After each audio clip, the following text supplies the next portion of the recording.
TFO India में आपका स्वागत है। बालासोर रेल हादसे के बारे में तो अभी तक आप जान ही चुके होंगे। कल देर शाम तक 280 से अधिक लोगों के मरने की पुष्टि हो चुकी थी और 900 से अधिक लोग घायल थे। ये आंकड़ा बढ़ने की पूरी उम्मीद है। खैर, भारत में रेल हादसा कोई असामान्य घटना तो है नहीं। गाहे बगाहे 2-1 साल में ऐसे हादसे होते रहते हैं और फिर बस हम सब भूल जाएंगे, क्योंकि हमें अब आदत हो चुकी है। आपकी जानकारी के लिए कुछ बड़े रेल हादसों के बारे में बताता हूँ। 2 दिसंबर 2000 हावड़ा अमृतसर मेल एक्सप्रेस हादसा। इसमें 45 से अधिक लोग मारे गए और 150 के लगभग घायल हुए थे।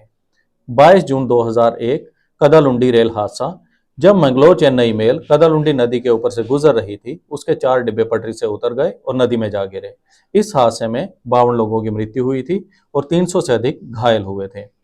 4 जून 2002 कासगंज रेल हादसा, जिसमें कानपुर कासगंज एक्सप्रेस एक पैसेंजर बस से टकरा गई। इस दुर्घटना में 30 लोग मारे गए और 29 के लगभग जख्मी हुए थे। 9 सितंबर 2002 रफीगंज रेल हादसा, जिसमें हावड़ा राजधानी एक्सप्रेस के डिब्बे पटरी से उतर गए थे और नदी में जा गिरे थे। इस हादसे को आतंकवादी घटना करार दिया गया। इसमें 140 से ज्यादा लोग मारे गए थे।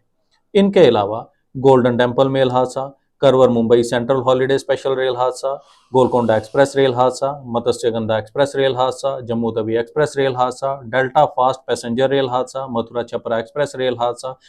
आप गिनते गिनते थक जाएंगे, लेकिन इन हादसों की फहरिस्त कभी खत्म नहीं होगी। लेकिन छोड़िए, ये सब तो चलता रहेगा। अब सरकार के द्वारा इस दुर्घटना की जांच के आदेश दिए जाएंगे, बड़े बड़े कमीशन बिठाए जाएंगे, 2-4 दिन तक अखबारों में खबरें छपेंगी, टीवी पर टॉक शोज होंगे, डिबेट्स होंगी, राजनीतिक दलों में नूरा कुश्ती होगी और आरोप प्रत्यारोप का दौर चलेगा। सत्ता पक्ष और विपक्ष के नेता बालासोर भी पहुंच रहे हैं। कौन बनेगा संवेदनशील की प्रतियोगिता चलने लगी है। सोशल मीडिया का जमाना है, सो फेसबुक पे फोटोज और वीडियोज अपलोड किए जा रहे हैं। आईटी डिपार्टमेंट वाले अपने अपने नेताओं के वक्तव्यों को काट छांट कर रील बनाने में जुटे हुए हैं, ताकि इंस्टाग्राम पे भी अपने अपने नेताओं की मौजूदगी दर्ज करवाई जा सके। ट्विटर पे भी संदेश प्रेषित किए जा रहे हैं। इसी भेड़चाल के चलते ममता बनर्जी भी बालासोर पहुंची। उन्होंने रेल मंत्री अश्विनी वैष्णव पे हमला बोलते हुए कहा कि रेलवे विभाग को जनता की सुरक्षा की कोई चिंता नहीं है। उन्होंने कवच पर भी सवाल उठाए। जिनको जानकारी नहीं है, उनके लिए सरल भाषा में कवच आत्मनिर्भर भारत कार्यक्रम के अंतर्गत निर्मित एक स्वदेशी रेलवे सुरक्षा प्रणाली है, जिसमें कि इमरजेंसी में अगर रेल चालक रेल को ब्रेक ना भी लगा पाए तो भी ऑटोमेटिकली रेल को ब्रेक लग जाती है, जिससे हादसा होने की संभावना काफी हद तक कम हो जाती है।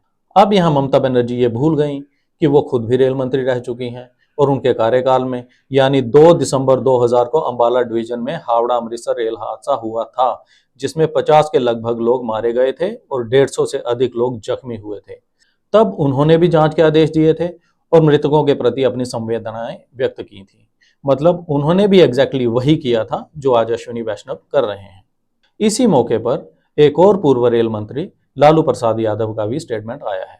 उन्होंने भी मौजूदा सरकार की कार्यप्रणाली पर सवाल खड़े करते हुए उच्च स्तरीय जांच की मांग की है। अब वो भी भूल गए कि 4 दिसंबर 2006 को जब वो खुद रेल मंत्री थे, उनके ही गृह राज्य के भागलपुर में हावड़ा जमालपुर एक्सप्रेस रेल दुर्घटना हुई थी, जिसमें 33 लोग मारे गए थे और 20 के लगभग जख्मी हुए थे। तब लालू यादव कटिहार के पास मनिहारी में चुनावी जनसभा को संबोधित कर रहे थे। उन पर तो ये आरोप भी लगा था कि रेलवे अधिकारी दुर्घटना स्थल पर 2 घंटे बाद पहुंचे, जबकि वो जगह भागलपुर रेलवे स्टेशन से मात्र 200 मीटर की दूरी पर है। तब तक आम जनता राहत और बचाव कार्य में जुट चुकी थी। इस अवसर पर प्रधानमंत्री मोदी भी अपने मन की बात करने से कहां चूकने वाले थे। उन्होंने भी हुंकार भरी कि दोषियों को बख्शा नहीं जाएगा। सही है, बख्शा जाना भी नहीं चाहिए, लेकिन उन्होंने जनता को यह भी तो बताना चाहिए कि 2014 के बाद से आज तक यानी उनके कार्यकाल में हुए रेल हादसों में कितने लोगों की जवाबदेही तय की गई है और कितनों को आज तक सजा हुई है। खैर, राजनेता अगर राजनीति ना करें तो अच्छा नहीं लगता। आइए अब आपको जरा विख्यात इतिहासकार अनिल धीर का वक्तव्य सुनाते हैं, जो आज हर भारतीय को और खास तौर पर हर भारतीय राजनेता को सुनना चाहिए। अनिल धीर के अनुसार राजनेताओं के कारण राहत और बचाव अभियान में अनावश्यक रूप से देरी हुई। जिन टेम्परेरी हेलीपैड्स का निर्माण घायलों की सुविधा के लिए किया गया था, वो हेलीपैड नेताओं के हेलीकॉप्टर्स के लिए इस्तेमाल हुए, जिससे मरीजों को अस्पताल पहुंचाने में देरी हुई। जिस पुलिस और प्रशासन के जिम्मे राहत और बचाव कार्य था, वो पुलिस और प्रशासन इन वीआईपी मेहमानों के बंदोबस्त और सुरक्षा में लग गया था। अनिल धीर ने खींचते हुए कहा कि जो मर चुके हैं या जो मरने वाले हैं वो तो इंतजार कर सकते हैं, लेकिन ये नेता इंतजार नहीं कर सकते। क्यों कोई इन नेताओं और वीआईपीज को ये नहीं समझाता कि ऐसे दुर्घटना स्थलों से वो दूर रहें। जो लोग स्थिति का जायजा लेने के बहाने ऐसे स्थलों पर पहुंचते हैं, उनसे पूछा जाना चाहिए कि उन्होंने आकर आखिर स्थिति का क्या जायजा लिया। उन्होंने तंज कसते हुए कहा कि ऐसे हादसे राजनीति चमकाने का अच्छा मौका होते हैं। जिस तरह से मृतकों और घायलों के लिए मुआवजों का ऐलान किया गया, वो भी शर्मनाक था। वास्तव में अनिल धीर ने वही सब कहा जो एक आम आदमी महसूस करता है या कहना चाहता है। आज के लिए बस इतना ही। अगले एपिसोड में हम बात करेंगे रेल हादसों के कारणों की और सरकार से अपेक्षित उन कदमों की जिससे भविष्य में ऐसे हादसे ना हों। साथ ही साथ आपको सुनाएंगे एक कहानी जिसका शीर्षक है पर्दा। आप जुड़े रहिए टीएफओ इंडिया के साथ। धन्यवाद।